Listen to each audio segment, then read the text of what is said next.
For centuries, China did not merely exist on maps, it defined the map. To its people, it was Zhongguo, the Middle Kingdom, the civilization at the center of heaven and earth. Silk flowed westward, silver flowed inward. Scholars in flowing robes memorized Confucius while emperors ruled beneath the golden roofs of the Forbidden City in Peking. It was an empire so vast that nearly one-third of humanity lived under its banner, and yet, beyond the southern port of Canton, the world was changing in ways few in the imperial court truly understood. And that misunderstanding would prove fatal. Since 1644, the empire had been governed by the Qing Dynasty, Manchu rulers presiding over hundreds of millions of Han Chinese subjects. The arrangement worked because it balanced strength with ritual. The emperor was not just a monarch. He was the son of heaven, responsible for maintaining harmony between earth and sky. If floods came or harvests failed, it was not merely bad luck, it was a warning. At the heart of governance stood an idea older than most European kingdoms, merit through mastery of knowledge. Young men spent their lives preparing for the imperial civil service examinations, memorizing ancient Confucian texts line by line. Success meant power, failure meant obscurity. For centuries, this system had ensured stability. Scholar officials, not generals, ran the empire. It was orderly, predictable, grand, but stability has a hidden weakness: it resists change. While Qing officials debated poetry and philosophy, steam engines were roaring to life in Britain. Iron ships crossed oceans, factories multiplied wealth at unimaginable speed. The industrial age was redrawing the balance of global power, and China was not leading it. In Canton, European traders pressed for greater access, bringing goods the empire did not need, and demanding silver it did not want to give. Tension simmered quietly, almost politely, until it didn't. Inside the Forbidden City, few believed Western nations posed a serious threat. After all, China had weathered nomadic invasions, dynastic upheavals, and internal rebellions for millennia. What were a handful of distant maritime kingdoms compared to that legacy? Confidence hardened into complacency, and complacency, history shows us, can be deadly. The empire valued harmony over experimentation, continuity over disruption. Reform felt unnecessary, even dangerous. Why imitate outsiders when your civilization had stood for thousands of years? Yet outside China's borders, the modern world was not waiting. It was advancing, powered by coal, iron, and gunboats, and it was heading east. What happens when a civilization that believes itself eternal collides with an age that refuses to bow? That collision was closer than anyone in Peking dared imagine. And when it came, it would not knock politely at the gates. Before we step into that storm, into warships on the horizon and smoke rising over Canton, take a moment to support the channel. If you value deeply researched, human-centered history like this, subscribe and like the video. It helps more people discover these stories, stories that shape the world we live in today. Because the Middle Kingdom was about to discover that tradition alone cannot stop a cannonball. And the first shots would echo across the South China Sea. In 1839, the illusion shattered. On the docks of Canton, Imperial Commissioner Lin Zexu watched as thousands of chests of confiscated opium were broken open and dissolved into the sea. The gesture was moral, deliberate, a statement that China would not be poisoned for profit. For years, British merchants had smuggled the drug from India into Chinese markets, and addiction had spread like a slow-burning fire through villages, cities, even the bureaucracy itself. Lin believed he was defending the moral backbone of the empire. But across the ocean, Britain saw something else entirely: an insult to trade, to prestige, to power. And power in the 19th century was measured in iron and steam. Within months, British gunboats appeared off China's coast, sleek, armored, modern. The Qing Navy, still relying on wooden junks and outdated artillery, barely stood a chance. The cannons roared, and with each blast, centuries of assumed superiority cracked. And what the Qing court had dismissed as a minor commercial dispute was becoming something far more devastating. The First Opium War was short and brutal. British forces sailed up China's rivers with terrifying ease, bypassing fortifications that had never been designed to repel industrial firepower. Coastal cities fell, panic rippled inland. The emperor, distant and insulated in Peking, received reports he struggled to reconcile with the empire he believed unshakable. The result was the Treaty of Nanking in 1842, the first of what would become known as the Unequal Treaties. China was forced to open 5 treaty ports to British trade. Hong Kong was ceded, extraterritorial rights were granted to foreigners. Soon, France and the United States demanded similar concessions. Russia quietly expanded into Qing territory in the northeast. One treaty became many, each one carved away at sovereignty. China had not simply lost a war, it had been exposed. But if foreign humiliation wounded the empire, what came next nearly tore it apart from within. In 1850, a failed examination candidate named Hong Xiuquan claimed to be the younger brother of Jesus Christ. His visions became a movement. His movement became the Taiping Rebellion.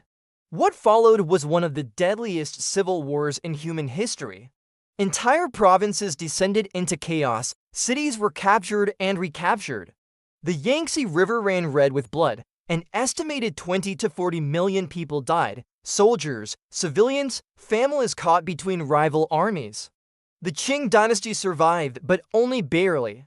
And only by relying on regional militias that would later challenge imperial authority itself. The rebellion left scars everywhere, farms abandoned, infrastructure shattered, trust eroded.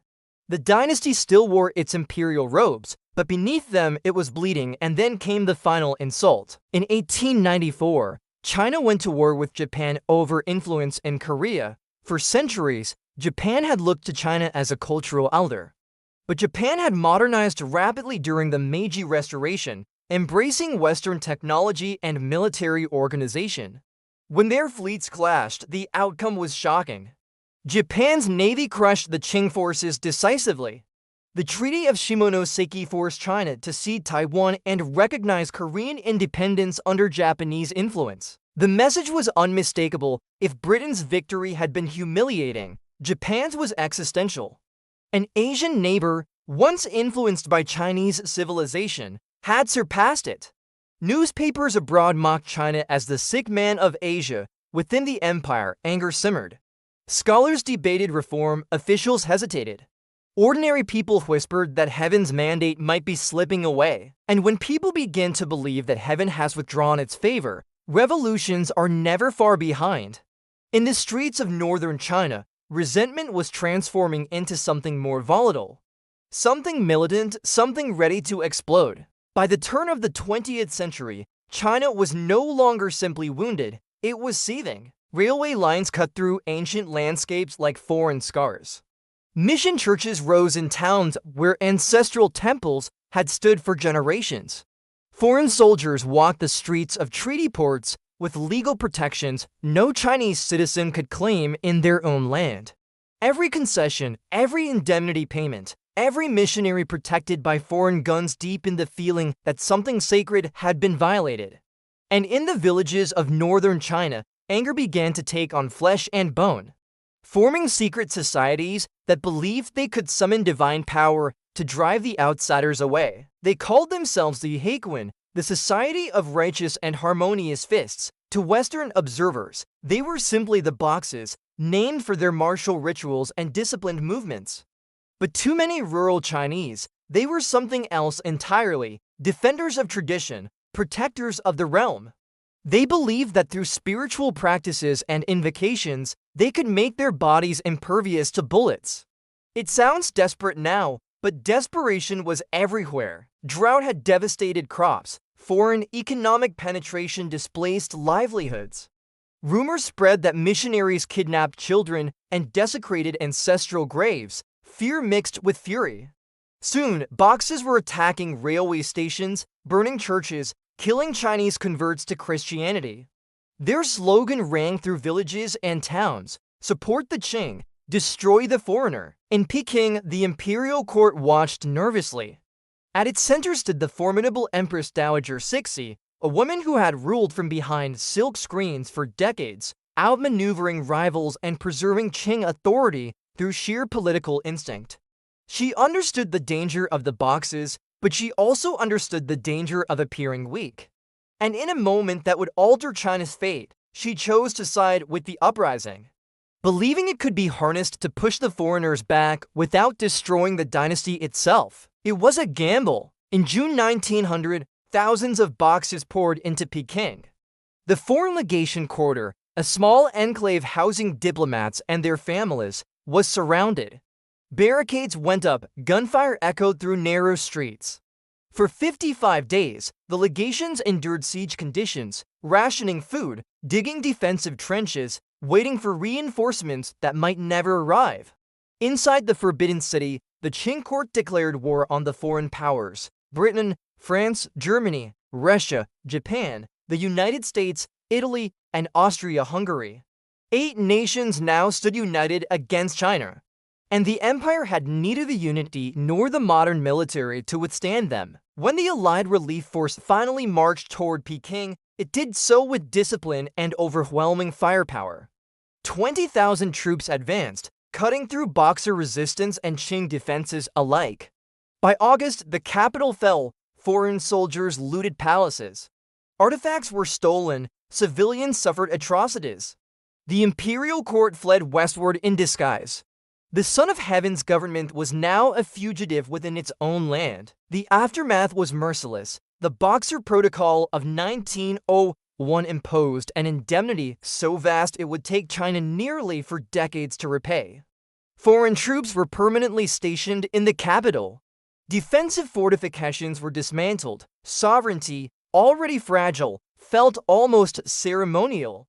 The dynasty had tried to ride the wave of popular fury. Instead, it had been crushed beneath it. But humiliation can do something unexpected. It can break a society, or it can awaken it.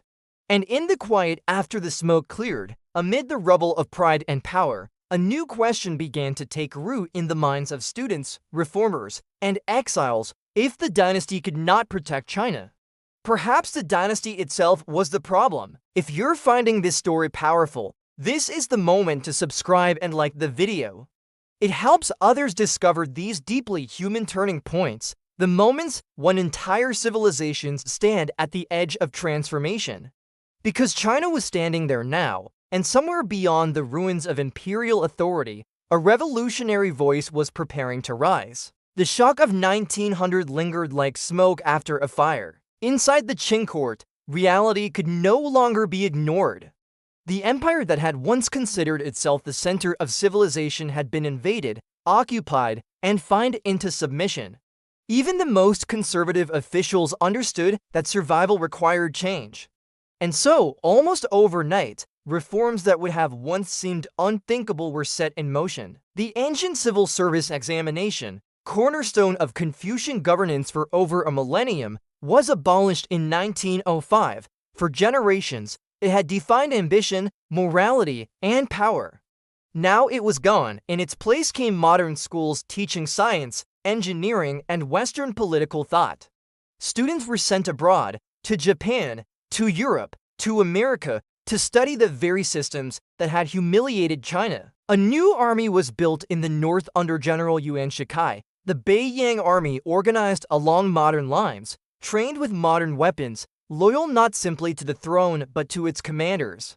It was meant to strengthen the dynasty, but power, once reorganized, rarely returns to its original shape. The court promised constitutional reform. Provincial assemblies were established. Talks of a parliament stirred cautious hope. Yet to many young intellectuals, it felt painfully slow. The dynasty was attempting to preserve itself through controlled change, but the tide of nationalism rising among students and overseas Chinese was no longer patient. And in exile communities from Honolulu to Tokyo, a different vision of China was taking form. One that did not include an emperor at all. At the center of that vision stood Sun Yat-sen. Born in Guangdong province and educated in Hawaii, Sun had seen a different world. He spoke English. He had studied Western medicine. He had absorbed ideas of republicanism and popular sovereignty. To him, China's problem was not merely weak leadership, it was the entire dynastic system. For 2,000 years, emperors had ruled through divine mandate. But what if legitimacy came not from heaven, but from the people? In 1905 in Tokyo, Sun helped found the Tongminghui, the Revolutionary Alliance.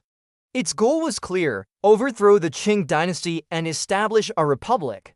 He articulated three principles of the people: nationalism, democracy, and the people's livelihood.